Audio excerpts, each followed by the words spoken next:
하나님 말씀은 로마서 5장 1절과 2절 말씀입니다. 하나님 말씀은 로마서 5장 1절과 2절 말씀, 지난 본문과 같은 본문입니다.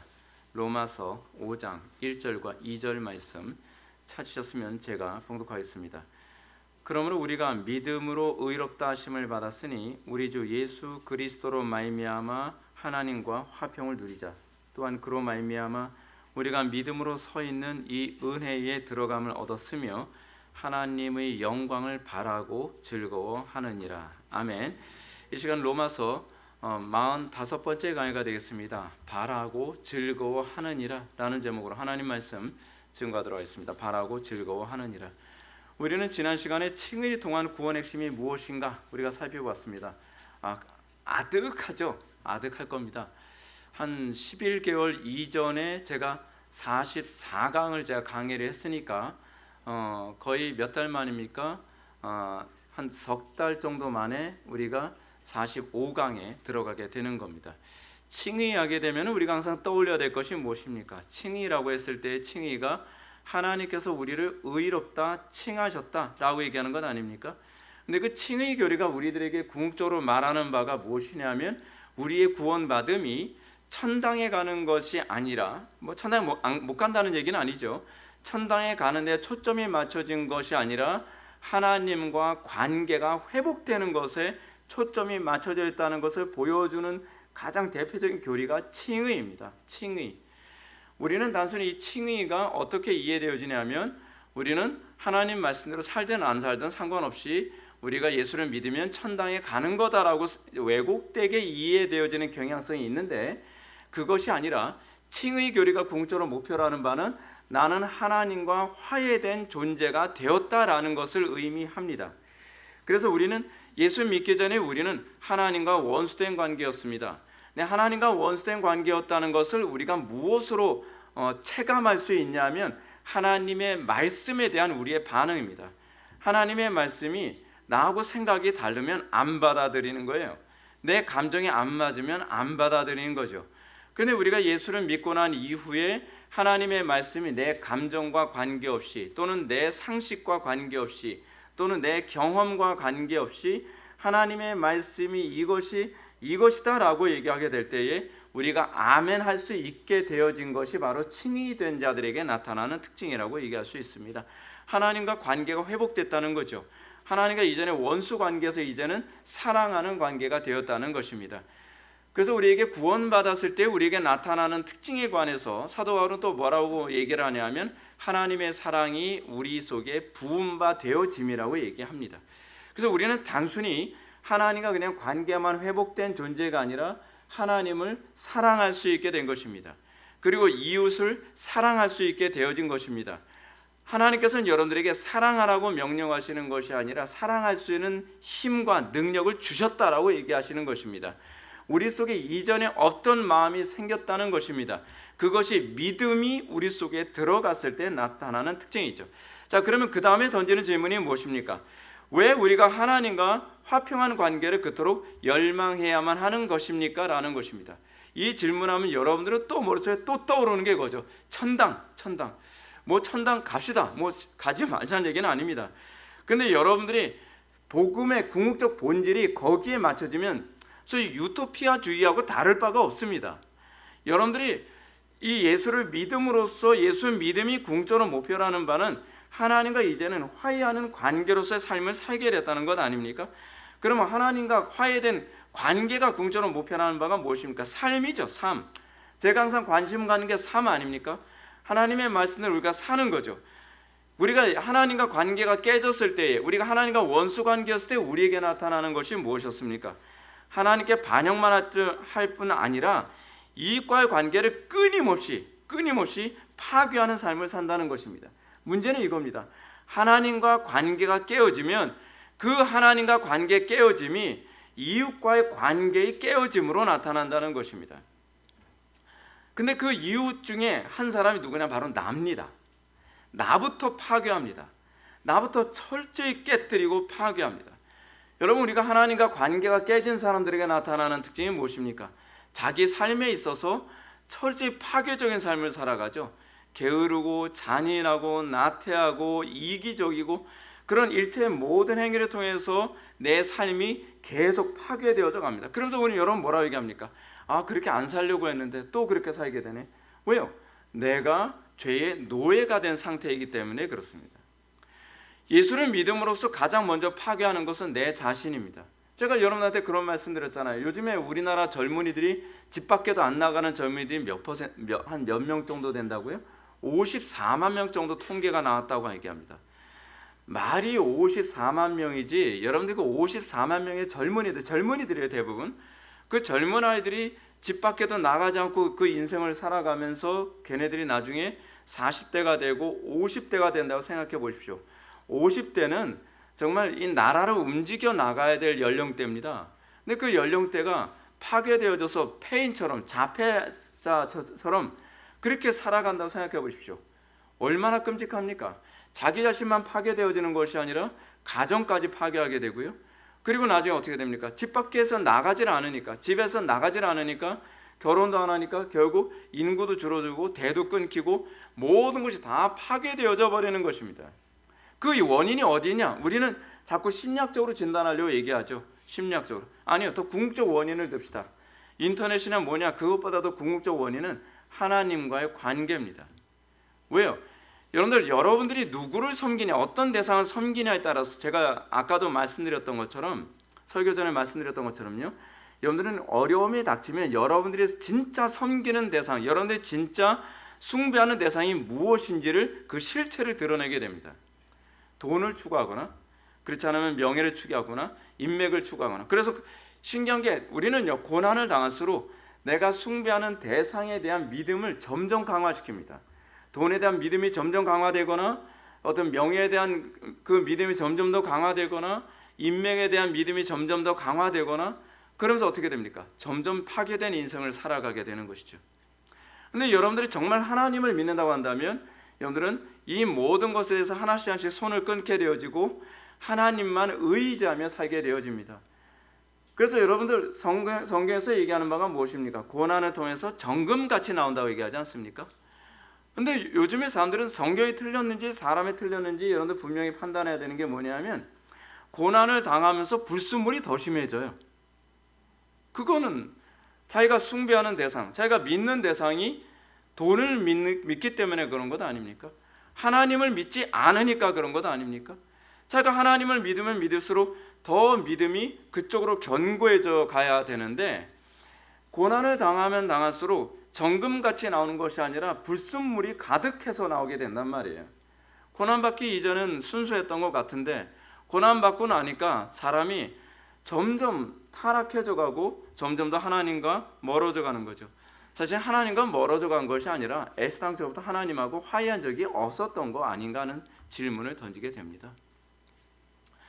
자, 그렇습니다. 우리는 왜 우리가 하나님과 화해해야 되는가? 하나님과 화해하지 않으면 우리는 내 자신부터 시작해서 이웃을 끊임없이 파괴하기 때문에 그렇습니다. 우리는 본능적으로 그러지 않나요? 내가 살아남기 위해서 주변을 파괴시켜 갑니다. 내 행복을 위해서 주변을 파괴시켜 갑니다. 그것이 인간의 본성입니다. 그것이 인간의 본성입니다. 근데 우리가 예수를 믿으면서 점점 어떤 현상이 나타납니까?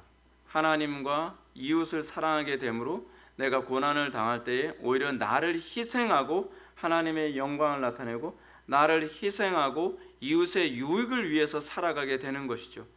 그것이 믿음을 가진 자에게 나타난 특징이고 그것이 교회 안에서 항상 보여줬던 교회의 모습이었습니다.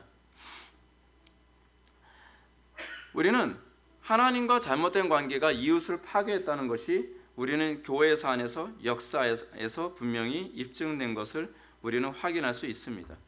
우리는 하나님과 화해해야만 비로소 자신과 이웃을 참되게 사랑할 수 있습니다. 제가 여러분한테 말씀드리고 싶은 것이 뭐냐면 사랑하는 것이 아니라 참되게 사랑하는 겁니다. 여러분들 보시죠. 여러분들 다 사랑한다고 얘기하지 않습니까? 인류 역사를 보면 사랑한다고 하는데 사랑 때문에 뭐 그런 심파극 같은 그런 얘기 있잖아요. 사랑하기 때문에 난 너에게서 떠난다. 뭐 사랑하기 때문에 그거 심파극 같은 소리 하지 마시고요. 우리가 잘못 사랑하는 게 문제입니다. 우리가 사랑한다고 하면서 우리는 주변을 끊임없이 파괴합니다. 하나님과 화해하지 않고 그 이웃을 사랑한다고 얘기하는 것은 어떤 의미인가? 이웃을 사랑하는데 자기 방식대로 사랑하는 것입니다. 자기 지혜대로 사랑하는 것입니다. 그래서 사랑한다고 하는데 배우자에게 해를 끼치고, 사랑한다고 하는데 가족들에게 어려움을 끼치고, 사랑한다고 하는데 인류를 파괴하고, 사랑한다고 하는데 사회를 파괴하고, 사랑한다고 하는데 교회를 파괴하고, 그런 것 아닙니까? 우리는 진심이 중요하다고 얘기하죠. 아니, 진심 별로 중요하지 않습니다. 중요한 건 그 진심이 옳으냐가 중요합니다. 여러분들이 배우자를 사랑할 때도 참되게 바르게 사랑하는 법을 배워야만 합니다. 여러분들이 자녀를 사랑하는 것도 참되게 바르게 사랑하는 법을 배워야만 합니다. 여러분들 우리 주변에 보십시오. 우리 주변에 자녀들 사랑한다고 애들한테 해줄 것 다 해주잖아요. 애들 감정 건드리지 않고 애들 필요를 다 채우잖아요. 제가 목회사역하면서 그러면서 자녀들 파괴된 걸 얼마나 많이 봤는지 모릅니다. 그거는 잘못 사랑했기 때문에 그렇습니다. 사랑하기 때문에 되는 것이 아니라 참되게 사랑해야만 되는 겁니다. 교회도 동일합니다. 여러분들 교회 보시죠. 얼마나 많은 교회들이 사랑 누가 말았나 맨날 사랑 외치고 있는데, 그 사랑한다고 하면서 어떤 문제가 자꾸 발생합니까? 법이 무너지고 질서가 무너지고 진리가 무너지고, 그건 사랑이 아니죠. 여러분, 사랑이라고 하는 것은 전제는 뭐냐면 감정의 문제가 아니라 옳음의 문제입니다. 우린 자꾸 사랑을 감정의 문제라고 생각합니다. 예수님이 사랑을 하시는데 그 사랑이 감정의 문제였습니까? 아니면 옳음의 문제였습니까? 옳음 이후에야 참된 사랑이 따라올 수 있습니다. 근데 옳음이 없는데 감정적으로만 사랑을 얘기하니까 사랑을 얘기하면서 오히려 주변을 더 파괴시키는 거죠. 예수님께서 이 땅에 오신 이유가 무엇입니까? 참되게 바르게 사랑하도록 예수님께서 오신 것 아닙니까? 사도 바울이 로마서 10장에서 뭐라고 얘기합니까? 하나님을 섬긴다 하는데 그것이 지식을 따르는 섬김이 아니라, 하나님을 사랑한다 하는데 지식을 따라 올바로 섬기는 것이 아니라 자기 방식대로 자기 마음대로 하나님을 사랑하고 섬긴다는 것 아닙니까? 상당수의 또 교회들에서 흔히 나타나는 게 뭡니까? 하나님 사랑한다고 하면서 막 완전히 사이키 조명 막 돌려가면서, 그거 틀린 얘기 아니에요. 이거 좀 사이코 되니까. 사이키 조명 돌려가면서 거기서 막 광신처럼 막 그냥 춤춰가면서 막 찬양한다고 하면서 하나님을 섬긴다고 얘기합니다. 여러분, 그게 사랑일까요? 그게 자기 사랑을 투영한 거 아닐까요? 우리는 얼마나 교활하냐면 하나님을 사랑한다는 명분 하에 자기의 욕심을 투영하는 경우가 상당히 많습니다. 그러니까 하나님 사랑한다고 하는데 자기 자신도 파괴하고 이웃도 파괴하고 온통 다 파괴하면서 돌아가는 것 아니겠습니까?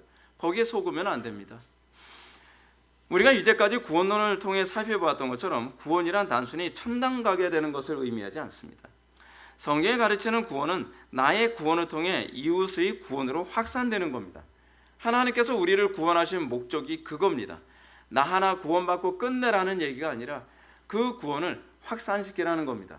사도 바울을 구원하신 목적은 이방인의 구원을 위한 것이었습니다.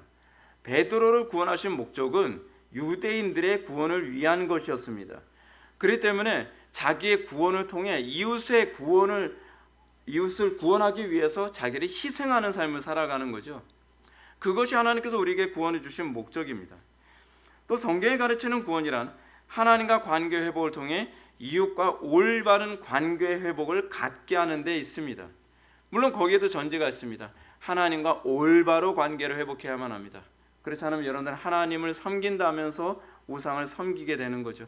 하나님을 올바르게 예배하고 하나님을 올바르게 사랑한 사람만이 이웃을 올바르게 사랑하고 이웃에게 올바르게 선을 행할 수 있게 되는 것입니다. 구약성경에 가르치는 논리를 말씀드린다면 신자의 구원은 하나님과의 관계 속에 안식을 이루게 되고, 하나님과 관계 속에 안식을 이룬 사람은 이웃에게 안식을 확산시키는 삶을 살아야 된다는 것이 성경의 가르침입니다. 좀 여러분들에게 질문 던져봅니다. 여러분들은 예수를 믿고 이웃에게 안식을 확산시킵니까? 아니면 이웃으로 하여금 안식하지 못하게 만드는 삶을 살아갑니까? 여러분, 이것으로 내가 하나님과 안식하는 관계인가 아닌가를 진단할 수 있게 됩니다. 오늘날 우리가 사는 이 시대에 복음이 그 어느 때보다 필요한 이유는 우리가 참되게 자신과 이웃을 사랑하고 안식을 주는데 실패하고 있기 때문에 그렇습니다. 어느 복음성가에 나온 가사처럼 세상은 평화 원하지만 전쟁의 소문 더 늘어가네. 여러분 그런 가사 들어본 적 있죠? 다 평화를 원하죠. 평화를 원하는데 전쟁은 점점 더 많아집니다. 아니 사람들이 다 평화를 원하는데 왜 전쟁이 그렇게 심하냐고요. 사람들이 다 행복하게 살기를 원하는데 왜 불행은 점점 확산이 되는 거죠? 뭔가 잘못됐기 때문에 그렇습니다. 행복을 추구하는 것 자체가 문제가 아니라 행복을 추구하는 뭔가 방법이 잘못된 겁니다. 그러면 뭐가 잘못됐는지 찾아야 될 게 아닙니까? 근데 우리는 그 오류를 계속 반복합니다. 그러면서도 우리는 행복이 올 거라고 생각합니다. 여러분 세상의 그 누구도 전쟁과 다툼과 분쟁을 원치 않습니다. 누구나 다 안식을 원합니다. 오늘날 이 시대에 살아가는 사람들은 누구나 다 쉼을 원하는데 그 안식을 원하는데 주변 다른 모든 사람들에게 쉼을 주는 것이 아니라 그 안식을 주는 것이 아니라 끊임없이 고통과 괴로움과 파멸만 가져다 줍니다. 왜요? 이게 본성이기 때문에 그렇습니다. 이게 본능입니다. 그래서 우리는 본능이 바뀌어야만 합니다. 우리 본성이 바뀌어야만 합니다. 아니 내 속에 그 야수가 가득한데 야수가 있는 상태에서 어떻게 비둘기 같이 행동할 수 있겠냔 말입니다. 내 속에 안식이 없는데 어떻게 이웃에게 안식을 줄 수 있겠느냐는 것입니다. 문제는 이 안식에 어떻게 들어갈 수 있는지를 사람들이 모른다는 거죠. 그래서 이 안식을 얻기 위해 이 안식하는 마음을 얻기 위해 사람들은 어떻게 합니까? 뭐 여행도 떠나보고 종교적 수행도 해보고 철학에 심취해보기도 하고 유흥에 심취해보기도 합니다. 사람들 다 그럽니다. 자기는 안식이 없다고요. 쉼이 없다고 얘기합니다. 그 쉼이 어디서 오냔 말이에요. 쉼이요. 사람들 하다못해 교회도 이런 얘기합니다. 아니 안식을 확산시켜야 될 교회가 뭐라고 얘기하냐면 우리가 안식을 확산시켜야 되기 때문에 우리는 평화를 확산시켜야 되기 때문에 다른 종교와 싸우면 안 된대요. 이게 뭔가 이상하죠. 뭔가 이상하죠. 안식을 확산시켜야 되니까 다른 종교와 다투지 말아야 된다. 다른 종교를 존중해 줘야 된다. 여러분 그게 맞는 얘기인가요? 올바로 안식을 추구하는 것이 아니라 다른 안식을 추구하기 때문에 자꾸 이런 현상 생기는 것 아닙니까? 다른 종교를 존중해 주니까 어떤 문제가 생깁니까? 안식이 더 파괴되잖아요. 아니 안식을 무너뜨리는 주체가 사실은 다른 종교라고 얘기하는 것이 성경의 가르침 아니에요. 근데 사람들은 그런 식의 이상한 논리를 가지고 살아갑니다. 하다못해 이렇게까지 얘기합니다. 자, 우리는 전쟁하지 말아야 되니까 우리는 전쟁을 대비하면 안 된다라고 하는 괴상한 논리까지 나오는 거죠. 그런 거 아닙니까? 우리는 전쟁하지 말아야 돼요. 맞죠? 전쟁하지 말아야 돼요. 그러니까 우리는 전쟁을 대비하면 안 된다는 거예요. 아니요, 전쟁하자고 무기를 쌓고 힘을 키우자는 얘기가 아니라 싸우지 않으려면 힘이 있어야 싸우지 않는 것 아니에요. 여러분들 보시오. 여러분들 학교 가서 보세요. 힘 있는 애가 싸움을 겁니까? 힘 없는 애가 싸움을 겁니까? 나는 평화주의자니까 나는 운동하면 안 돼. 나는 평화주의자니까 나는 무술을 익히면 안 돼. 나는 평화주의자니까 나는 최대한 빈약해야 돼. 아니 뭔가 이상한 것 아닙니까? 힘이 없으니까 힘센 아이들이 괴롭히는 것 아니에요? 자기가 무장이 안 되니까 무장된 애들이 얕보고 괴롭히는 것 아닙니까? 사람들이 다 싸우기 싫어한다면야 이 논리가 먹힐지 모르겠는데 인간의 본성 자체가 나보다 약하면 괴롭히고 싶어하는 것이 그 원리 아닙니까? 근데 사람들이 사고가 하나님과 관계가 깨지니까 사고가 이상하게 삐딱해요. 뭔가 논리적으로 안 맞는 사고를 이게 맞는 것처럼 자꾸 생각을 하는 거예요. 서로 사랑해야 되니까 우리는 하다못해 이런 법까지 나오기 시작하잖아요.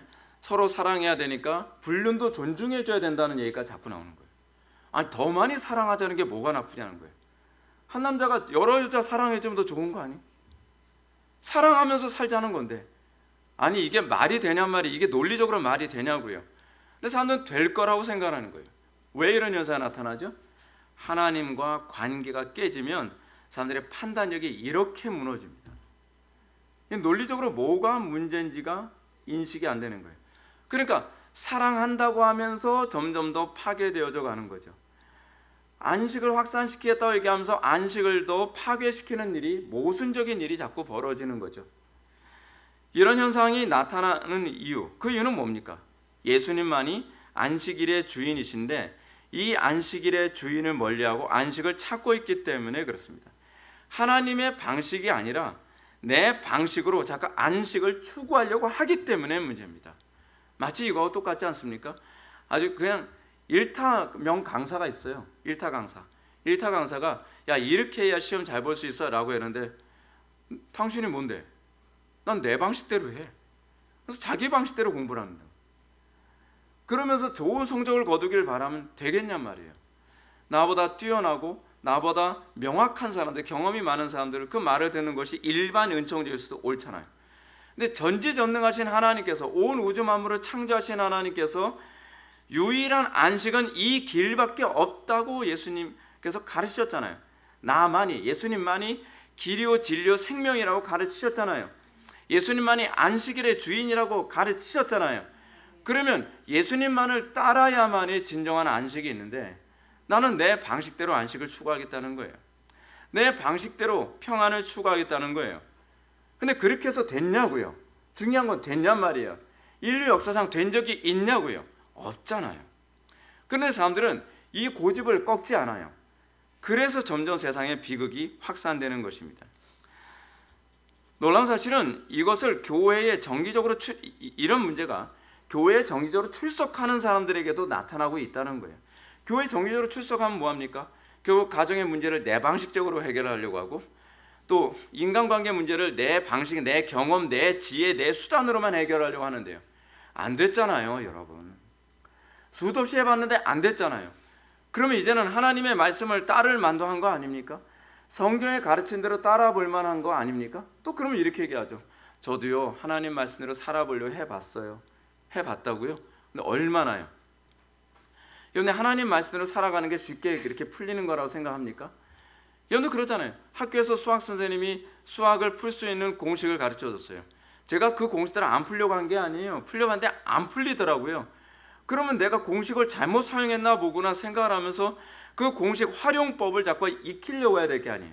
진리의 속성이 그래요. 제가 지난 수요예배 때도 여러분한테 말씀드렸지만, 여러분, 형용사를 명사로 만드는 삶을 산다는 것이 쉬운 문제가 아닙니다.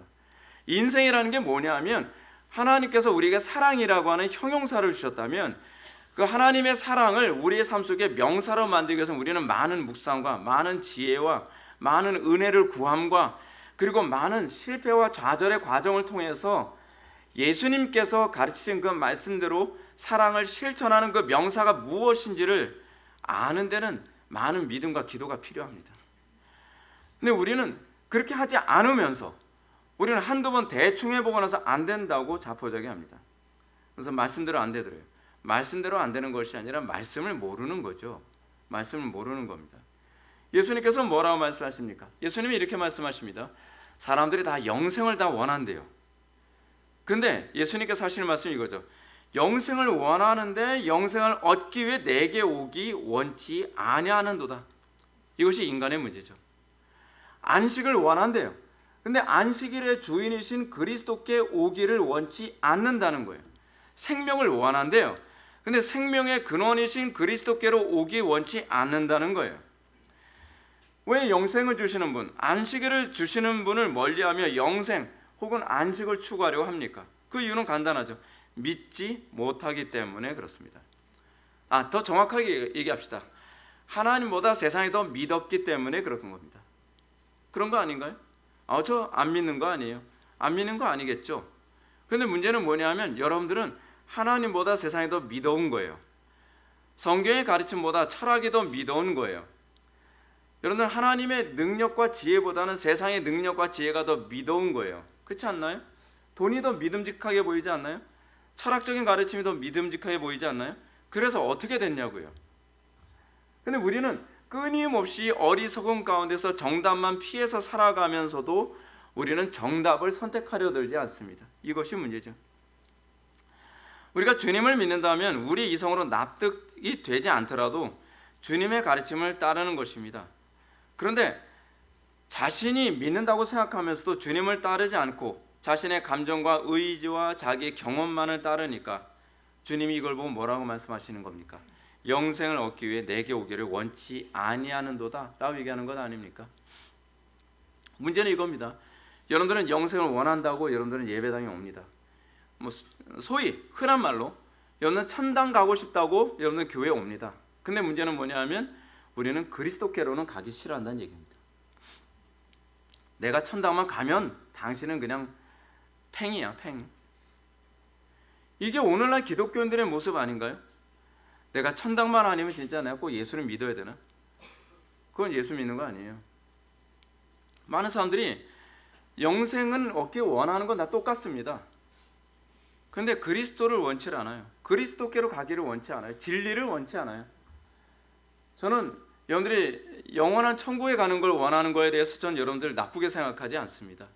그런데요, 저는 여러분들이 신앙의 목적이 그리스도가 더 목적이 되길 바라는 겁니다. 진리가 여러분들의 목적이 되길 바라는 겁니다. 공자가 진리에 완전히 도달한 사람이 아님에도 불구하고 공자의 그 명언 하나만은 받아들일 만한 게 그거 아닙니까? 아침에 도를 들으면 저녁에 죽어도 좋다. 그 심정이 있어야 되지 않을까요? 진리가 그렇게 여러분들에게 소중하게 여겨져야 되는 것 아닙니까?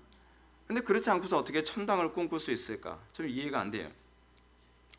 오늘 본문은 지난 시간까지 우리가 살펴봤던 칭의로 말미암아 하나님과 화평, 즉 안식을 누리게 된 선언 이후를 살펴봅니다. 오늘 본문 다시 한번 읽어보겠습니다. 그러므로 우리가 믿음으로 의롭다 하심을 받았으니 우리 주 예수 그리스도로 말미암아 하나님과 화평을 누리자. 또한 그로 말미암아 우리가 믿음으로 서 있는 이 은혜에 들어감을 얻었으며 하나님의 영광을 바라고 즐거워하느니라. 지난 시간에 살펴봤던 것처럼 우리가 믿음으로 의롭다 하심을 받았다는 것이 의미하는 바가 무엇인가? 실제로 우리가 완전히 의인이 됐다는 얘기가 아닙니다. 우리가 믿음으로 의롭게 됐다는 것은 죄를 짓지 않는 존재가 됐다는 것이 아니라 우리가 의롭게 된 죄인이 됐다는 겁니다. 무슨 웬 말장난 같은 소리냐라고 여러분들 들릴지 모르겠지만 말장난이 아니라 예수를 믿고 나서 우리가 의롭게 된 다음에 우리가 달라진 것은 죄에 대한 태도가 달라진 겁니다. 죄를 안 짓게 된 것이 아니라 죄를 미워할 수 있게 됐다는 얘기입니다. 죄를 혐오할 수 있게 됐다는 것입니다. 이게 부정적인 의미로는 죄를 혐오하고 죄와 싸우게 됐다는 것을 의미하고, 긍정적으로는 진리와 선을 기뻐하고 적극적으로 선을, 진리를 추구하게 됐다는 것을 의미합니다. 내 속에 믿음이 들어왔는가 안 들어왔는가를 측정할 수 있는 중요한 시금석은 그겁니다.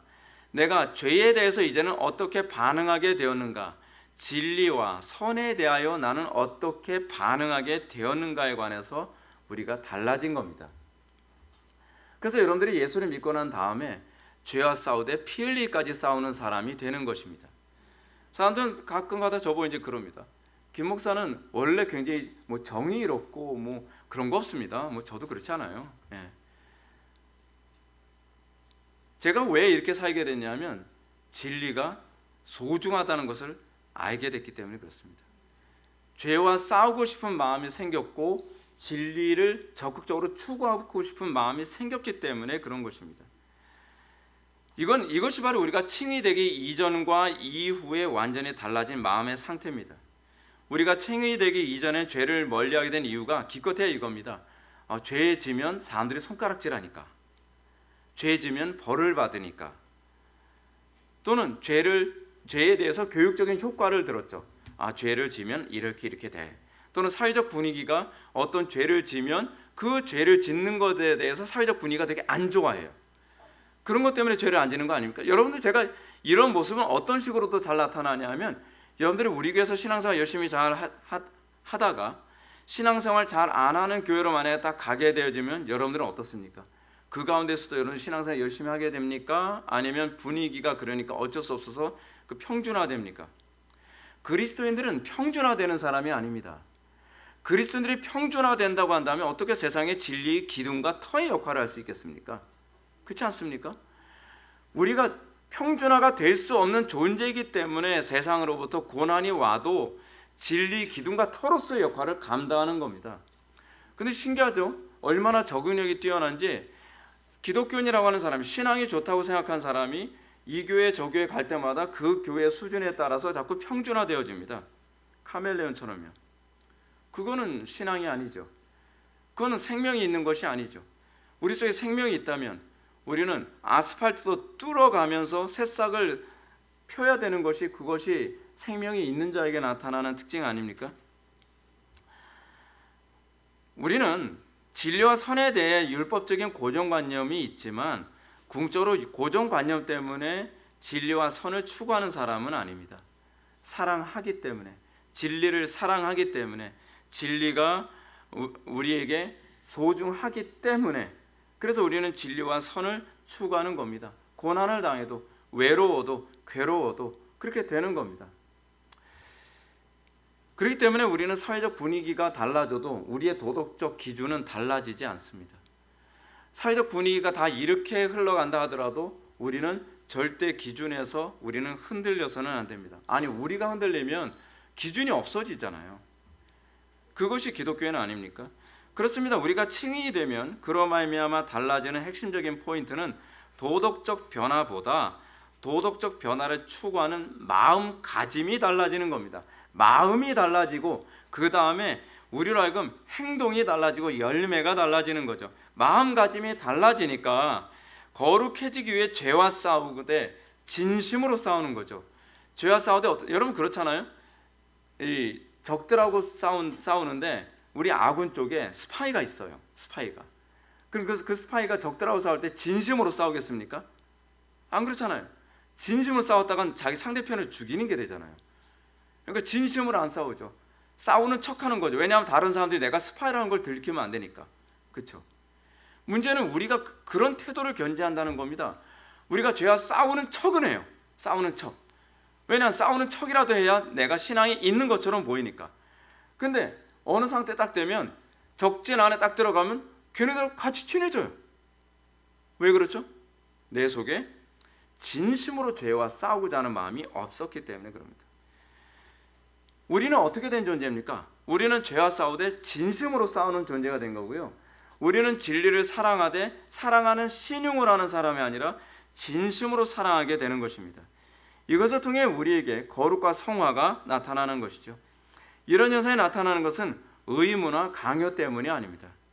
바울의 가르침처럼 우리 주 예수 그리스도로 말미암아 하나님과 화평을 누리게 됐기 때문에 그렇습니다.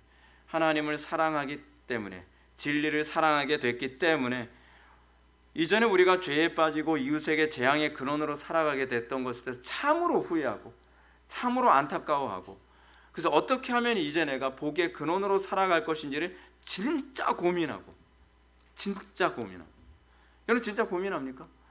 어떻게 하면 저 사람들에게 유익을 끼칠 수 있을까? 어떻게 하면 더 하나님의 영광을 선명하게 드러낼 수 있을까? 우리 주변에 여러분들 이런 거 여러분들 생각해 보십시오. 우리 주변에 어려운 가운데 있으면 우리는 정죄합니까? 아니면 어떻게 하면 그를 도울 수 있을까를 고민합니까? 사랑하면 정죄보다는 도울 수 있는 길을 찾습니다. 요즘에 자꾸 기도의 양이 자꾸 늘어나요. 저도요. 주변에 불경건 때문에 무너져가는 사람들이 너무 많이 보이는데 너무 마음이 힘들어요. 그래서 자꾸 기도하게 됩니다. 어떻게 하면 저를 도울 수 있을까요? 여러분들, 우리가 진정으로 진리를 사랑한다고 하면 어떻게 도울 수 있는가를 지혜를 짜내가며 고민하는 것입니다. 왜요? 우리는 이제 진리를 사랑하게 됐고 하나님을 사랑하게 됐고 이웃을 사랑하게 된 존재이기 때문에 그렇습니다. 그런데 우리가 거듭나지 않으면 우리는 본성적으로 자기중심적이고요, 하나님과 이웃을 사랑하지 않기 때문에 끊임없이 그냥 무의식적으로 행동하는 것 자체만으로도 가시덤불과 엉겅퀴를 내는 삶을 살 수밖에 없습니다. 여러분, 이웃에게 가시덤불과 엉겅퀴를 내는 건요, 지혜가 필요하지 않습니다. 그냥 여러분들 본능이 이끌린 대로 사십시오. 여러분들 본능이 이끌린 대로 살면 여러분들의 삶은 철저히 파괴될 겁니다. 여러분들의 가정도 철저히 파괴될 겁니다. 이 몸된 교회도 철저히 파괴되어질 겁니다. 이 나라도 철저히 파괴될 겁니다. 우리나라 사회 보십시오. 본능에 충실하게 살아갈 수 있는 사회구조가 되어 있지 않습니까? 그러니까 온통 가시덤불과 엉겅퀴로 가득한 거죠. 여러분들이 선을 행하기 위해서는 항상 지혜를 짜내야만 합니다. 여러분들이 선을 행하기 위해서 항상 내 본성을 거스려야만 합니다. 그러지 않고서 이웃에게 유익을 끼칠 수 있는 방법이 없습니다. 우리가 예수를 믿고 난 다음에 우리에게 그래서 뭐가 많이 생기냐면 생각이 많아집니다. 어떻게 하면 유익을 끼칠 수 있을까? 제가 아까도 말씀드렸잖아요. 여러분들 본성대로 살면 화장실 문 그냥 켰다 껐다, 들어갈 때 불을 켜는 이유가 뭔지 아십니까? 본능이 원하는 거예요. 그냥 어두운 것이, 어두우면 발 잘못 디디면 큰일 나잖아요. 그러니까 들어갈 때는 본능으로 불을 켜는데 나올 때도 본능으로 나오니까 불을 안 끄는 거예요. 무슨 말인지 여러분 아시죠? 우리 삶 속에서 왜 개선과 변화가 안 일어나냐 하면 우리는 우리의 육신이 불편할 때라야만 비로소 생각을 합니다. 내 본성에 거스릴 때만 생각을 합니다. 근데 여러분들이 선한 본성이 생긴다고 한다면 선한 본성에 거슬려서 생각하는 게 나와야 돼요. 이전에 여러분들은 칭의 되기 이전에 여러분들의 생각은 타락한 본성에 거슬릴 때만 생각을 합니다. 예를 들어서 아무 생각 없었는데 누가 신경을 딱 건드리면 그때부터 저걸 어떻게 괴롭히지? 머리가 휙휙 돌아가잖아요. 근데 여러분들 속에 새로운 본성, 거룩과 선과 사랑을 추구하는 본성이 딱 들어오게 되면 어떻게 저 사람을 도울 수 있지? 라고 생각을 하게 되죠.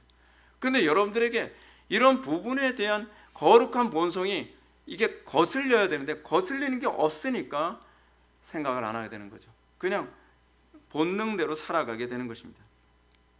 그리고 우리가 이웃을 사랑한다고 했을 때 감성이 앞서는 것이 아니라 어떻게 사랑하는 것이 저 사람에게 정말 참되게 사랑할 수 있는가를 고민하게 되는 거죠. 한 번 생각하고 두 번 생각하고 세 번 생각하고 자꾸 생각하는 거예요. 근데 이 참되게 사랑하는 것이 참 어려운 것이 뭐냐면 참되게 사랑하는 것은 오해를 많이 불러일으킵니다. 그렇지 않습니까? 예를 들어서 여러분들 자녀들이 잘못했을 때 징계를 안 하는 것이 오해를 덜 불러일으킵니까? 징계를 하는 것이 오해를 더 불러일으킵니까? 징계 안 하는 것이 더 오해를 더 불러일으키죠. 그렇지 않습니까? 제가 여러분들에게 자녀 양육이라든지 뭐 가정생활이라든지 이런 거에 관해서 제가 많이 말씀드리지만 가정이야말로요 생각할 게 너무 많습니다. 생각할 게 너무 많아요. 매번 어떻게 하는 것이 과연 이 가정에 유익을 끼칠 수 있는 거지? 어떻게 해야 자녀들에게 유익을 끼치는 거지? 애들이 원하는 것이 아니라 하나님이 원하시는 걸 매번 생각해야 되는 거예요. 생각이 굉장히 많죠. 생각이 굉장히 많아요. 그러나 저 사람이 웃을 수 있고 저 사람이 기분 좋아할 수 있는 것만 찾다 보면은 점점 영혼 망가집니다. 무엇이 선을 행할 수 있는 것이고 무엇이 유익을 끼치는 것이고, 제가 결혼 생활하면서도 제 아내에게 유익을 끼칠 수 있는 것이 무엇인가 라고 하는 쪽을 생각하는 것과 어떻게 하는 것이 아내를 기쁘게 해줄 수 있게 해주는 것인가는 다른 문제입니다. 근데 때로는 기쁘게 해주는 것이 아니라 유익을 끼치는 것 때문에 오해를 사게 되는 영역도 있죠. 많은 그리스도인들이 그렇게 핍박을 당하고 고난을 당하지 않습니까? 그게 우리가 사는 방식이에요. 그래서 그리스도인들은 사고가 깊은 사람이고 생각이 많은 사람이어야만 합니다. 그렇게 될 수밖에 없어요. 왜냐하면 그건 사랑 때문에 그래요. 그러므로 바울은 이전의 말씀을 통해 새로운 즐거움에 대해 언급합니다. 2절 말씀 다 같이 한번 읽어보시겠습니다. 시작.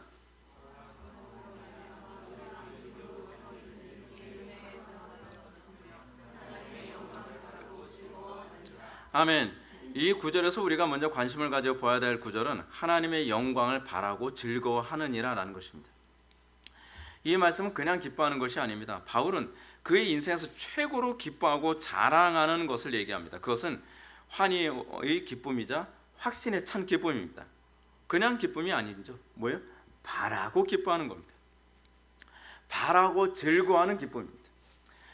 그 기쁨은 새로운 것에 대한 소망에서 나온 기쁨입니다. 마치 생일에 부모님이 어떤 선물을 나에게 주시겠다라고 했을 때 그것을 선물 받을 것을 생각하면 막 굉장히 소망 때문에 기뻐하게 되잖아요. 선물 받기 전부터. 그렇지 않습니까? 이게 선물을요 어떤 선물을 약속해주고 그 선물을 받을 때까지 기다리는 것도 굉장한 로맨틱입니다. 하나님께서는 우리에게 어떤 선물을 약속하시고 그 선물을 주실 때까지 기다리고 인내하라고 얘기하십니다. 우리는 거기서 기쁨이 있고 즐거움이 있습니다. 바울이 얘기하는 것이 그겁니다. 나는 하나님께서 나에게 주실 약속이 무엇인지 알고 하나님께서 나에게 주실 선물이 무엇인지 안다. 그래서 난 그것 때문에 바라고 소망하고 기뻐한다 라고 얘기합니다. 여러분, 우리는 이렇습니다. 우리의 삶 가운데서 성화가 조금씩 시작했다고 시작합시다. 그렇다고 한다면 여러분들은 성화의 완성을 바라보며 기뻐하고 소망하게 될 것입니다. 우리가 왜 영원한 천국을 소망하냐 하면 구주를 생각만 해도 이렇게 좋거늘 그 얼굴 배울 때야 얼마나 더 좋으랴, 그것 때문입니다. 우리는 구주를 뵀습니다. 우리는 은혜가 무엇인지 알게 됐습니다. 이제 맛을 보기 시작한 겁니다. 이제 그것의 완성을 바라볼 때 우리가 기뻐할 수 있는 것 아닙니까? 근데 시작이 안 되니까 그것에 대해서 기쁨을 모르는 것이고, 시작이 안 돼 있으니까 그것에 대한 소망을 모르는 것입니다. 기대가 없는 거죠. 기대가. 그렇지 않습니까? 그러니까 기대가 없으니까 기껏해야 여러분들 천국에 가는 소망 얘기하면 뭘 얘기합니까? 그리스도는 빠지고 뭐 환타가 흐른다는 둥, 뭐 63 빌딩이 있다는 둥, 뭐 황금 모자가 있다는 둥, 다 물리적인 얘기를 하는 거예요. 그게 없으면 어떻고요? 그렇지 않나요? 에덴 동산에 무슨 뭐 이 아담과 하와가 페라리 타고 다녔기 때문에 천당 가고 싶은 겁니까? 에덴 동산에 아담과 하와가 무슨 뭐 63 빌딩에 살았으니까 거기 에덴 동산이 되는 겁니까? 아니잖아요. 하나님과 동행했기 때문에 에덴 동산이잖아요. 근데 우리는 하나님께 소망을 두고 기뻐하고 즐거워하는 것이 아니라 거기 가면 63 빌딩이 기다리고 있고 황금 모자가 기다리고 있고 뭐 그러지 말라는 거예요. 그래서 바울이 말하는 소망, 이 바라는 것은 그것이 아닙니다. 영원한 것, 그리고 충만한 것입니다. 나에게 이미 시작된 그 영광스러움이 있습니다. 그 영광스러움의 충만함에 대한 기대입니다. 여러분들 이게 비유가 될지 모르겠는데, 여러분들 그 마트 같은 데 가면요, 그런 거 있잖아요. 그 굉장히 맛있는 음식을 쪼가리로 요만큼씩 잘라서 아줌마들이 이렇게 줘요. 그렇죠? 그 주는 이유가 뭡니까? 이미 시작된 그 즐거움을 맛보라는 거잖아요. 그리고 뭐예요? 이 충만함을 기대하라는 거 아니겠습니까? 그렇죠? 이거 한 봉지 사면 충만하게 먹을 수 있다는 거예요. 그리고 바라고 기뻐하죠. 그거 사면서 집에 와서 해먹을 거 생각하니까. 여러분, 그게 일반 은총적 차원에서 제가 말씀드리는데 그거하고 좋게 비교할 수 없는 거죠. 전혀 비교할 수 없는 겁니다. 이 땅에서 여러분이 영원한 것이 조금 시작됐습니다. 이건 얼마나 충격적인지 아십니까? 제가 왜 설교하면서 우리 지체 중에 한 명이 그런 얘기, 목사님은 20년 동안 설교하는데 여전히 흥분되어 있냐. 여러분, 이미 시작된 하나님의 영광이 얼마나 흥분되기에도 충만한지 여러분 알고 계십니까? 근데 그것이 장차 주님의 재림 때 완성될 거라고 생각해 보십시오. 여러분, 영원한 것과 순간적인 것의 차이가 뭔지 아세요? 영원한 것은 실증이 나지가 않습니다. 근데 순간적인 것은 오래 안 갑니다. 근데 오래 안 가는 거기 때문에 그것이 중독이 일어나는 거죠. 우리는 하나님의 영원한 것을 바라보며 우리는 기뻐하고 우리는 그것에 소망하는 것입니다. 근데 바울이 여기서 그래서 이렇게 얘기합니다. 그 소망의 핵심이 무엇이냐? 그로 말미암아 주어지는 것이라고 얘기합니다. 그가 누굽니까? 그리스도죠. 그리스도로 말미암아 주어지는 것. 저는 무엇보다 이 부분을 강조하고 싶습니다. 저는 우리 삶의 전 영역에서 그리스도를 통해서 얻지않은 것은 결코 진정한 의미에서 복이 될 수 없음을 강조하고 싶습니다. 우리는 그로 말미암아 모든 걸 얻기를 소망을 해야만 합니다. 제가 예수를 믿고 신앙생활하면서 지금 50대 중반이 되면서 저는 예전보다 그것에 대한 기대감이 더 강해졌습니다. 그리스도 안에서 더 많은 것을 소유하고 싶고, 아니 그리스도 전부를 소유하기를 원하는 것. 여러분들 어떻습니까? 그리스도를 수단으로 삼아 천당에 가는 것을 원하는 겁니까? 아니면 여러분들은 그리스도 자체를, 그리스도 전부를 소유하기 원합니까? 그리스도를 묵상해 보십시오. 그리스도 안에는 지혜를 묵상하면 그 지혜를 소유하고 싶고, 그리스도의 그 선하심을 묵상하면 그 선하심을 내가 소유하고 싶고, 그리스도의 그 안식함과 자비로우심과 그 인내와 그리스도 안에 그 모든 것을 다 소유하고 싶지 않습니까? 우리가 예수를 믿어가면서 우리가 그 소망 때문에 바라고 기뻐하게 되어야만 합니다. 그게 우리에게 시작된 겁니다. 예수를 믿고 나서 우리는 그리스도 안에서 이 부분이 하나씩 하나씩 우리에게 채워지기 시작합니다. 중요한 건 이겁니다. 여러분들이 그리스도를 통하여 얻지 않은 모든 것은 다 재앙이 될 뿐이라는 겁니다. 우리는 간혹가다 이렇게 얘기합니다. 야, 대학 가는 게 중요하지 주일 성수가 뭐가 중요해? 대학에 일단 들어가 나서 그 다음에 주일 성수야. 그렇지 않습니다. 절대로 그렇지 않습니다. 여러분들은 그 대학에 들어가는 것조차도 그리스도 안에서 얻어야 되고, 여러분들이 돈을 버는 것도 그것도 그리스도 안에서 얻는 것이어야 되고, 여러분들의 행복도 그리스도 안에서 얻는 것이어야 되고, 여러분들이 배우자를 선택하는 것도 그리스도 안에서 얻는 것이야만 그것이 여러분들에게 복이 됩니다. 그렇지 않으면 여러분들이 당장 복이라고 생각하는데 덜컥 잡았다가 그것 때문에 인생 종친 사람들 얼마나 많습니까? 어떤 사람이 로또 복권 당첨돼가지고 뭐 몇억, 뭐 몇십억 그렇게 로또 복권 당첨됐습니다. 근데 그것이 복이 된 사람이 아무도 없대요. 왜요? 그리스도를 통해서 얻는 것이 아니면 보여주는 특징입니다. 그래요. 우리는 내가 저것을 움켜잡으면 나에게 복이 될 거라고 생각을 하는데, 내가 그것을 움켜잡고 나서 그리스도가 없다는 걸 발견함과 동시에 그것이 온통 재앙으로 작용하기 시작을 합니다. 그런데 사람들은 미련해서 그렇지 않습니다. 자, 여러분 보십시오. 그리스도 안에서 얻는 것만이 영원하다는 것을 솔로몬 왕을 통해서 하나님께서 말씀하십니다. 하나님께서는 솔로몬을 왕으로 세우면서 이렇게 말씀하십니다. 열왕기상 9장 4절부터 5절에 보면 이렇게 언급합니다. 내가 만일 내 아버지 다윗의 행함 같이 마음을 온전히 하고 바르게 하여 내 앞에서 행하며 내가 내게 명령한 대로 온갖 일에 순종하며 내 법도와 율례를 지키면 내가 내 아버지 다윗에게 말하기를 이스라엘의 왕위를 오를 사람이 내게서 끊어지지 아니하리라 한 대로 내 이스라엘의 왕위를 영원히 견고하게 하려니와 라고 말씀합니다. 하나님께서 솔로몬에게 약속한 게 뭡니까? 다윗의 행함같이 마음을 온전히 하고 바르게 하여 내 앞에서 행하며 내가 내게 명령한 온갖 일을 순종하고 내 율례와 법도를 지키면. 무슨 얘기입니까? 그리스도죠. 그리스도 안에서 전쟁에서 승리하면 그것이 너에게 복이 될 것이고, 그리스도 안에서 번영하면 그것이 너에게 복이 될 것이고. 근데 어때요? 그리스도 없이 번영하니까 나라가 어떻게 됩니까? 그리스도 없이 여러분들 집안이 부자 되면 행복합니까?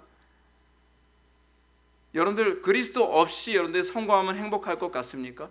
그리스도 없이 여러분들이 원하는 걸 얻으면 행복할 것 같습니까? 그렇지 않습니다. 그것 때문에 싸움 나고, 그것 때문에 분열이 일어나고, 그것 때문에 사람들이 그런 얘기 많이 하잖아요. 야, 우리 돈 없을 때는 그래도 행복했는데, 우리 돈 없을 땐 서로 사랑했는데 돈 있으니까 맨날 싸움박질하고 맨날 이렇게 되고, 오히려 돈이 없었으면 좋았을 뻔했는데. 그게 우리에게 얼마나 많죠, 그런 모습이. 근데 우리는 그리스도 안에서 얻으려고 하지 않습니다. 세상 사람들하고 똑같은 방식으로 살아가려고 하죠. 성경 우리에게 믿음으로 살 것, 그리스도 안에서 살 것을 끊임없이 명령합니다. 그러면 영원히 견고하게 될 것입니다. 오늘 본문에서 바울은 이 부분을 강조합니다. 바울은 그냥 믿음이 아니라 그로 말미암아 주어진 믿음이라고 강조합니다. 이 가르침 매우 의미심장합니다. 왜냐하면 우리 신앙도 그리스도로 말미암지 않는 믿음이 너무 많기 때문에 그렇습니다. 어떤 사람은 찬양을 통해서 믿음이 들어왔대요. 그건 믿음 아닙니다. 많은 사람들이 다른 것으로 신앙생활에 이렇게 들어왔다고 얘기합니다. 마치 존 버년의 철로역정에서 얘기하는 것처럼 담 넘어서 들어온 사람들이 교회 안에 얼마나 많은지 모릅니다. 존 버년의 철로역정 보면 이런 장면이 나오죠. 좁은 문을 통과해서 해석자의 집에서 이제 해석을 듣고 그 다음에 순례길에 들어서기 시작을 합니다. 그랬더니 어떤 사람이 담을 넘어서 두 사람이 넘어서 들어옵니다. 한 사람은 위선자고요, 한 사람은 형식주의자입니다. 그 사람도 순례길에 들어섰다고 얘기합니다. 근데 순례길에 들어섰는데 그 사람들의 문제가 뭡니까? 좁은 문을 통과하지 않았습니다. 그리스도를 통과하지 않았습니다. 교회 안에 그런 사람들 굉장히 많습니다. 당신 교회에 왜 왔습니까? 미국에 사는 한인들은 그렇잖아요. 예수 때문에 교회에 온 것이 아니라 외로워서 교회에 오고, 그리고 뭐 영주권 때문에 그거 도우 먹기 위해서 오고, 뭐 때문에 오고, 진리 때문에 교회를 찾아오는 것이 아니라 세속적인 다른 어떤 목적 때문에 교회를 옵니다. 그러면서 그것을 신앙생활이라고 얘기합니다. 그걸 순례길이라고 얘기합니다. 그러면서 뭐라 얘기해요? 아, 여기서 이렇게 해가지고 외로움도 해결하고, 뭐 나중에 뭐 교회 오면 뭐 천당 간다니까 천당도 가고, 꼭 먹고 알 먹고 그렇게 생각하는 경우가 많지 않습니까? 근데 철로역정에서 그런 장면이 나오는 거예요. 이 두 사람, 형식주의자와 위선자가 뭐라고 얘기합니까? 그들은 담 넘어서 교회에 들어옵니다. 교회 오면 재밌으니까. 교회 오면 뭐 라이스 크리스찬, 뭐 빵도 준다, 뭐 한다. 그러니까 좋아서. 교회 오면 뭐 외롭지 않으니까. 그리스도가 소망이 아니에요. 그래서 다른 것 때문에 교회로 찾아옵니다. 어떤 사람은 우리 교회에서 이제 그런 거 못하게 하는데 보험 설계하기 위해서 교인들 많은 교회를 찾아다니면서 그 교회 등록해요. 아니 그게 위선자고 그것이 형식주의자거든요. 순수해야죠. 그리스도 때문에 교회를 와야 되는 것 아닙니까? 그러니까 여기서 크리스찬이 이 형식주의자와 위선자에게 이렇게 얘기합니다. 좁은 문으로 들어오지 않고 다른 길로 넘어 들어오는 자는 도둑이요 강도입니다. 실제로 이런 사람들이 교회 안에서 도둑이요 강도 짓을 합니다. 교회를 아수라장으로 만듭니다. 교회에서 문제를 자꾸 일으킵니다. 근데 그들의 대답은 이렇습니다. 좁은 문을 통해서 오기엔 거리가 멀고 이렇게 좁은 문을 통해 오지 않은 사람들은 대다수라고 정당합니다. 예나 지금이나 그리스도 통하지 않고 교회 오는 사람들이 대다수라는 겁니다. 그래서 그 사람들 중요한 건 순례길을 걷는 거죠. 중요한 건 신앙생활 하는 것 아닙니까? 라고 얘기하는 거죠. 근데 그게 아니죠. 아무리 순례길에 들어섰다고 하더라도 다시 좁은 문부터 시작해야만 합니다. 다시 십자가부터 시작해야만 합니다. 다시 그리스도서부터 시작을 해야만 합니다. 여러분들 우리 교회 와서 다른 교회에서 신앙생활 수십 년 하고 나서 우리 교회 왔다가 정말 힘든 게 뭡니까? 다시 기초부터 다시 시작해야 된다는 거 그게 너무 불편하게 느껴지지 않습니까? 해야 돼요. 그리스도부터 시작해야 돼요. 근데 이게 불편하다는 겁니다. 이들의 문제는 이렇게 얘기하는 거죠. 그래서 결국 천당만 가면 되는 거 아니에요? 그래서 미간에 주름살 딱 잡고 천당만 누가 보내준대요? 문제가 그거잖아요. 과정이 아니라 결과라고 자꾸 생각을 합니다. 과정이 어찌됐든 좋은 결과만 오는 거 되는 거 아니겠냐는 거예요. 근데 과정이 잘못됐는데 좋은 결과가 나올 수 있냐고요. 그런 거 사실 없거든요. 그런 거 없습니다. 애 급하다고 빨리 꺼내면 유산이죠. 그 과정 10개월이라고 하는 과정을 거쳐서 나와야 이 건강한 아이가 태어나는 것 아닙니까? 근데 사람들은 뭐로 가든 천당만 가면 된다는 이런 사고방식이죠. 근데 이제 문제는 이겁니다. 어려움이 생겼을 때예요. 우리 어려움이 생겼을 때 이 일관성이 바뀌지 않는다는 겁니다. 어차피 쉽게 교회에 들어왔으니까 신앙생활도 쉽게 하겠다는 겁니다. 이 순례자가 걸어가는데 세 길이 나오게 됩니다. 첫 번째 길은 어떤 길입니까? 첫 번째 길은 곧게 뻗은 가파르고 험난한 고난의 언덕이었습니다. 좁은 문을 통과해서 온 사람은 좁고 험난하고 가파른 길이라도 그 길을 걸어가는 거죠. 꾸역꾸역 바보처럼 말이에요. 하나님의 말씀이 그걸 원하니까 그 길을 걸어가는 겁니다. 근데 두 사람은 애당초부터 좁은 문을 원치 않았거든요. 그러니까 이 사람들 뭐라고 얘기합니까? 두 개의 길이 있는데 하나는 위험이라고 하는 길과 또 하나는 멸망이라고 하는 길, 양쪽 두 개의 길은 직선이 아니라 이렇게 돌아서 가는 길이죠. 근데 이게 돌아서 가는 길이 어떻게 보니까 다시 저쪽에서 만날 것 같은 겁니다. 근데 그 사람들이 결국 돌아서 한참은 위험과 하나님 멸망의 길을 선택해서 걸어가는데 결국 순례길에서 떨어져서 멸망하고 맙니다. 제가 목회하면서 그런 거 굉장히 많이 봅니다. 교회 안에서 어려운 일이 생길 때, 신앙생활하면서 어려운 일이 생길 때, 평소에야 별 문제 없을 때 다 신앙생활 잘하는 것 같죠. 근데 교회가 막 혼란에 빠지고 어려움이 생기고 막 뭐가 옳은지 모르고 이 사람 말 들으면 이 사람 말이 옳은 것 같고 저 사람 말 들으면 저 사람 말이 옳은 것 같고 막 교회가 아수라장 나고 막 그럴 때 여러분 어떻게 해야 됩니까? 그냥 간단해요. 십자가 선택하면서 가면 되는 거예요. 사람들이 저한테 그런 거 자꾸 묻거든요. 목사님 이게 옳습니까? 저거 옳습니까? 그럼 제가 항상 뭐라고 대답해요? 어느 쪽이 제일 어려운 길이에요? 당연히 이 길이죠. 그럼 주로 어려운 길이 맞더라고요. 기도하면서 어려운 길 선택하세요. 근데 우리는 그렇게 하지 않죠. 뭐라 그래요? 꼭 그렇게 어려운 길 가야 되냐? 요렇게 돌아서 가도 천당 갈 수 있지 않나요? 요렇게 돌아가도 천당 갈 수 있지 않나요? 그러면서 자꾸 우수수수 다 떨어져 나와요. 그러면서 인생 그렇게 안 됩니다. 여러분들 인생 그렇게 될 거라고 생각합니까? 나중엔 그만한 대가를 치르게 됩니다. 여기서 문제 핵심이 무엇인지 아시겠습니까? 그리스도를 통과하지 않고 문제만 해결하려고 하거나 그리스도를 통과하지 않고 위기를 모면하려 하거나 그리스도를 통과하지 않고 성공하려 하거나 그리스도를 통과하지 않고 행복과 부와 명예만 얻으면 된다. 우리는 자꾸 그렇지 않나요? 그 명예만 얻으면 되는 거 아니에요. 행복하면 되는 거 아니에요. 성공하면 되는 거 아니에요. 위기를 모면하기만 하면 되는 거 아니에요. 문제만 해결하면 되는 거 아니에요. 근데 그리스도 통과하지 않고 될 것 같습니까? 될 것처럼 보이죠. 근데 어떻게 됩니까? 문제가 더 커지는 거예요. 스노우볼처럼 말이에요. 이게 교회에서 안에서 끊임없이 보여준 부분입니다. 바울은 오늘 본문을 통해서 참된 믿음의 특징이 무엇인지 보여줍니다. 그것은 그리스도 통해 믿음으로 서는 것만이 참된 믿음이라고 가르치는 것입니다.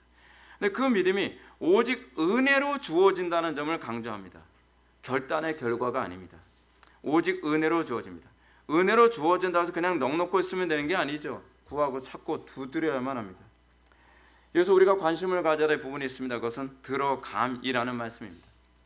들어감으로 번역된 헬라어 프로사고게는 인도함을 의미합니다. 내가 그냥 들어가는 것이 아니라 인도함을 받는 것입니다. 그리스도로 말미암아 인도함을 받을 때라야만 우리는 비로소 자유함을 얻게 됩니다. 그리스도의 인도를 따라서 우리가 갈 때라야만 우리가 비로소 끝까지 진리의 길을 완주할 수 있게 되는 겁니다. 문제는 여러분들 고든 길 오케이 목사님 옳습니다. 고든 길 험난한 길 그 길만 가겠습니다. 근데요 그리스도의 인도함을 따라야만 합니다. 여러분들이 결단한다고 되는 문제 아닙니다. 꼭 이런 얘기 나옵니다. 그리스도의 인도를 안 따른 사람이 해봤는데 안 되던데요. 자기가 있으니까. 그리스도의 인도를 따르지 않고 성령의 도우심을 따르지 않고 내 방식대로 진리에 이를 수 있을 거라고 생각을 합니까? 안 됩니다. 절대로 안 됩니다. 교리 많이 배운다고 여러분들 진리에 이를 것 같습니까? 안 됩니다. 성령님의 인도를 따라야만 합니다. 그리스도의 도움을 따라야만 합니다. 우리를 끝까지 인내하게 하시는 분은 그리스도시고요. 우리를 끝까지 거룩하게 살게 하시는 분은 그리스도시고요. 그리고 매 순간순간마다 올바르게 판단하고 이해할 수 있게 하신 분이 그리스도십니다. 사랑하는 성도 여러분, 우리가 그리스도와 가까워진다는 것은 우리가 율법을 지킨다거나 기도를 많이 한다거나 혹은 선행을 많이 함을 의미하지 않습니다. 우리가 그리스도를 통해서 산다는 것입니다.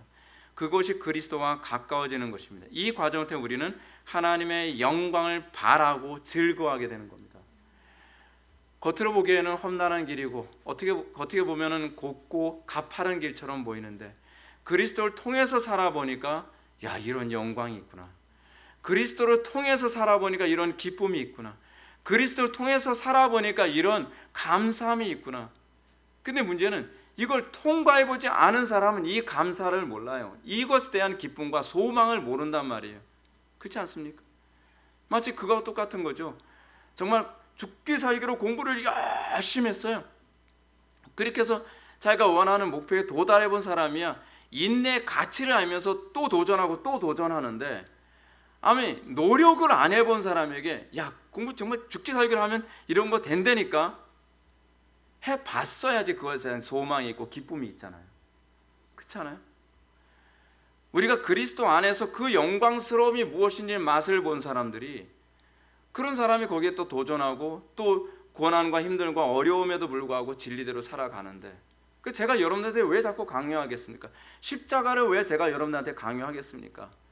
그 안에 하나님의 영광을 바라고 즐거워할 만한 요소들로 가득하기 때문에 그렇습니다.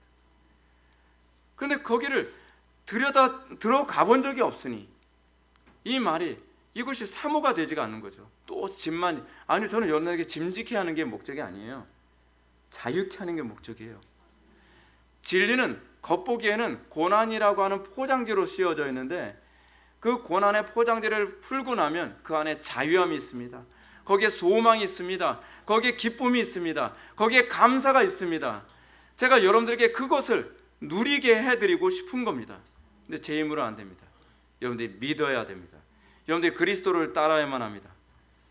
그래서 여러분들이 찬송가 85장처럼 구주를 생각만 해도 그렇게 좋거든. 그 얼굴 배울 때 얼마나 좋으랴라고 여러분들이 고백할 수 있게 되길 바랍니다. 사랑하는 성도 여러분, 여러분들은 어떤 소망을 바라보며 기쁨을 느낍니까? 어떤 것에 소망을 바라보며 들뜨게 됩니까? 그리스도를 더 많이 누려보십시오. 그 그리스도께서 겉보기에는 십자가지만 그 그리스도를 누리게 될 때 왜 우리의 신화의 선배들이 그토록 그리스도를 사모하고 그토록 그리스도를 더 많이 소유하게 되는가? 여러분, 이게 와닿습니까? 순종해 본 사람만 와닿고 아멘이 됩니다. 근데 순종해 보지 않고 그리스도 안에서 그 영광스러움과 기쁨과 거룩함과 그 세상과 좋게 비교할 수 없는 그 영광스러움을 맛보기 전에는 그리스도의 그 아름다움을 알지 못합니다.